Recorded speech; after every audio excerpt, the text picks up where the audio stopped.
Have you ever wondered what being a parent would be like? How about if you suddenly became a parent and your parent became a teenager? Well, it happened to me, and I'm here to tell you all about it. Hello, everybody. My name's Heaven, and I'm 17. But don't let my name deceive you, because this Heaven came straight out of hell. I suppose I've never been the easiest child. Back when I was younger, I had a lot of temper tantrums and outbursts. Once, when I was 8, this boy took the green crayon I wanted, so I snatched it off him, then snapped it in half. He burst into tears, and the teacher got involved and tried to put me in the timeout corner, so I screamed at her and even gave her some bruises. The teacher rang my parents and told them this was the last strike, and I'd been expelled. When they picked me up, my dad just sighed and stayed quiet, but my mom yelled at me. "Well, I hope you're happy now, Heaven. You've brought shame to our family, and now we've got to find another school willing to take you." Now, 9 years later, and the relationship between Mom and me is worse than ever. We just don't see eye to eye on anything. To be honest, we're like strangers. She has absolutely no idea what it feels like to be a teenager, and her super strict rules are ridiculous, such as no boyfriends until I'm 18. No parties, no drinking, no staying out past 8:30 p.m., no unhealthy foods. No. She was such a fun killer. Jeez, who was she to try and control me like this? Ugh. Me being me, I tried to find my way around these stupid rules. I made out I was having a girly sleepover at my friend Clara's house, then ended up going to a party. I said I was at an after-school club, when really, I went on a date with a boy, and I chucked the healthy packed lunches she made me in the trash and ordered a greasy burger and loaded cheese fries instead. I hated the fact that Mom was ruining my life with all of her dumb rules, and she hated the fact that I didn't respect her enough to follow her dumb rules. Because of this, we argued. A lot. And my little bro John and my dad often found themselves stuck in the middle. I guess that they couldn't stand the icy atmosphere between us. So eventually, they themselves prepared for a family day out. And it was certainly going to fix nothing. Her rules still followed us to the park, and she'd even stopped me talking to this really cute guy and shouted at me to go mind John. Ugh, I wasn't here to be a maid. Then when we got home, she insisted I help her cook dinner. So I poured Dad a beer, and when I thought Mom wasn't looking, I slurped back the rest of the can. Suddenly, my mom screamed out, "What do you think you're doing? You're too young to be drinking." I just rolled my eyes and said, "What? It was a tiny sip. Stop being so uptight, else you'll turn into a wrinkly old prune." Then I threw the can on the floor and walked off. She gave me a fierce glare, but I didn't care. How could she be just so serious? So when we were all sitting around the table for dinner, I could feel the tension between me and Mom. She passed John a plate full of chicken nuggets, but she passed me a plate heaped full of broccoli. Yuck! Where are my nuggets?" I asked. Mom replied, "John is a growing boy. You, however, need to eat some vegetables, as you're getting a little chubby."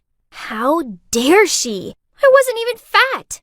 In fact, I'm so skinny, I could be a model. If anyone needed to watch their weight, it was her, not me. She was the one squeezing herself into her old pair of skinny jeans. So I grabbed my plate of broccoli and threw it in the trash. Mom got up and said, "Fine, go hungry, see if I care, and you can clean up after yourself from now on." I yelled back, "Ridiculous! There's nothing in my stomach and you're giving me chores? Is this child abuse?" But then my dad startled us by slamming his fist on the table. "That's enough! Both of you! Start acting like grown-ups!" We both muttered out sorry. Then Dad came up with his bonkers idea. "Okay, so if you two cannot live in harmony, why don't you trade places?" Mom and I were kind of confused. "What do you mean?" I said to him. "Well, it's simple. Heaven, you'll switch places with Mom and do the housework, shopping, making dinner, and taking care of John, and so on. While Ariana," he looked at Mom, "you'll relive your teenage years and go to school. Let's say for 2 days. Mom looked thrilled at the prospect of being me. As for me, I wasn't convinced. I mean, who likes doing chores? Besides, tomorrow at school was class picnic day, which meant no classes, lots of tasty food, and plenty of time to stare at cute boys. But Mom seemed so excited at the idea of being me, so I decided I could take advantage of this. Does this mean I don't have to follow any stupid rules? I asked, and Mom and Dad nodded in agreement. Okay then, all the strict rules are gone. Does this mean I can eat chocolate in bed? John asked. I grinned. You betcha. Mom just shrugged and said, It's okay, Mom. Now I have to prepare stuff for my picnic. And she excitedly ran upstairs. This would be a breeze, right? I mean, how hard could being Mom actually be? The next morning, John woke me up extra early and insisted I make him breakfast. Yawn. While I was pouring cereal into a bowl for him, Mom appeared. She was wearing her hat backwards. Geez, someone seriously needed to tell her it wasn't the 90s anymore. Have fun, Ariana. I winked at her. You too, Mom. She winked back. I watched her through the window. As she got on the school bus, she turned to me and did the peace out sign. Geez, could she be any more uncool? Whatever, she could be as cringy as she wanted. I didn't care, as I had the whole day at home alone. Or at least, until I had to pick up my bro from school. I didn't bother loading up the dishwasher, and I sidestepped past the massive pile of laundry and decided to spend the morning on the couch watching a chick flick and painting my nails. This was the life.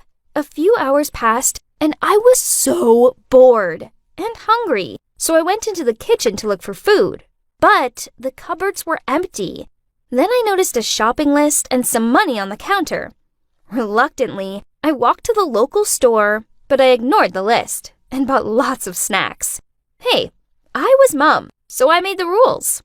In the end, I found myself so bored that I actually ended up doing the laundry. I didn't really know what I was doing, so I threw everything into the machine, fiddled with the dial, and hoped for the best.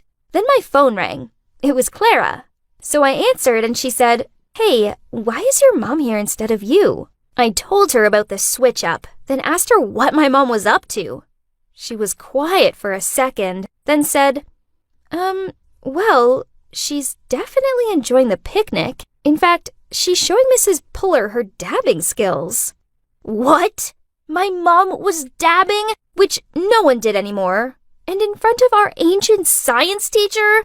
Was she trying to humiliate me? Whatever, my mom could get on with it. I had house chores to do.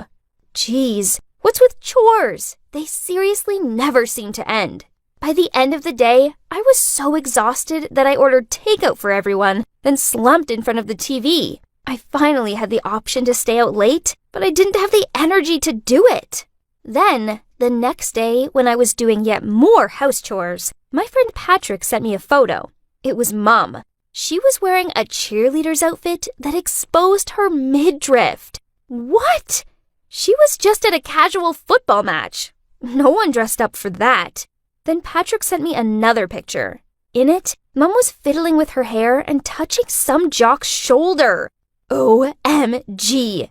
Was she trying to flirt with him? Whatever. I didn't have time for this. I had to go pick John up from school, then go to the grocery store to get supplies for dinner. We arrived home to find Mom slumped on the couch, surrounded by empty wrappers and cans. On seeing me, she said, Oh, you're back. I told John to go to his room, then I stormed over to Mom and said, What's with all this mess? Clean it up. She just smirked at me and said, Nah, you never clean it up, so why should I? After all, we have switched places, remember? She finished her beer, then burped loudly before she threw the can at my feet, then walked off. This was so annoying. I'd already tidied the living room once today, and now I had to do it again. My mom was so unfair. Then, when I finally managed to grab 5 minutes to relax with a hot chocolate, loud thudding sounds were coming from upstairs. It was her music. It was so loud, it made the ceiling shake.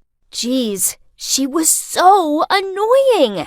Then suddenly, it dawned on me. This was how I acted. Mom was just being me. So, okay, I guess I was a little harsh at times. I suppose being mom wasn't as easy as it looks. So I decided to make amends by making a delicious dinner. But there was one problem. I can't cook. In fact, the last time I tried to cook, I set the crepes and the pan on fire.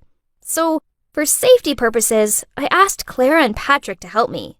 They had cooking class, so they knew what to do. We created a feast of barbecue ribs, burgers, cornbread, salad, grape punch, and for dessert, a chocolate lava cake and blueberry pie. I swear they looked so good, I wanted to drool all over them. Mom came downstairs chewing her gum and scrolling through her phone, but then she looked at the food and stuttered, How did you make all of this? Not even I could make this many meals. I just shrugged and said, I had a little help from my friends. No biggie. Then I stopped in front of Mom and said, I'm sorry that I've been a bad daughter. I know you do a lot for me, and I promise I'll be better from now on. Mom started crying and said, I'm sorry too. I know it isn't easy being your age. I can't keep up with the trends. I thought dabbing was popular. Anyway, from now on, I'll be fair to you, and we'll have fun together. After that, we hugged it out. Then my dad stood up and said, Well, now anyone want to trade places with me? John immediately raised his hand, and all could see his eyes light up. Soon, we all burst out laughing, thinking about one day John will go to work and talk about dinosaurs at the meetings. Meanwhile, my dad is building a Lego castle for John's kindergarten girlfriend. My family is now happier than ever. It's all thanks to my dad's crazy idea. You should never disrespect your parents, otherwise you might just find yourself living in their shoes. Literally. And trust me, I'll take strict rules and being nagging parents any day if the alternative is grocery shopping and house chores. Ugh!